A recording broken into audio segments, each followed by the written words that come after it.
Welcome, my name is Flash and we're doing a install of the crucial 2TB M.2 Gen 3 for my PC.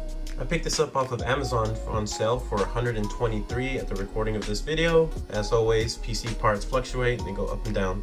Let's take this out of the box. Packaging is very minimal. Like I said, it just includes your drive, the manual. Oh, and they do include these screws for you. This is the P3 model of the Crucial. I chose this because I had the black PCB board on it and also because it was a 2TB drive. Installation is pretty straightforward for my particular case, but this would apply to a lot of them. You would just have to pop off your side panel here.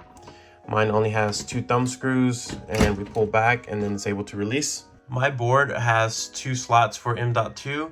My current drive is in this one. My second slot for M.2 is right underneath my graphics card slot. And I have the MSI X570 Edge board with Wi-Fi. Each board's gonna vary and some might have it, some might not have it. And I do apologize about the light, but the white case kind of makes it bright on the background. Anyways, we're gonna go ahead and install their drive now on this bottom bay.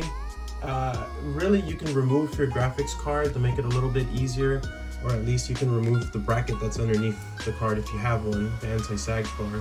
I went ahead and removed the bar that was supporting the graphics card, so it gives me a little bit more hand room to get down there. Then you just go ahead and slide your drive in there. Make sure you push it in so that the pins make a good connection, and then you're going to screw it down. You should already have some standoffs.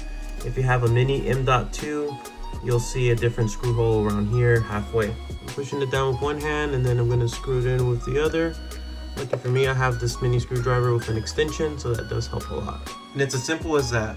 Now you have a brand new M.2 installed on your motherboard. Check out my next video on how to set it up and if you're switching over or cloning your M.2. Don't forget to hit that like, subscribe, and we'll see you on the next one. Thanks for watching.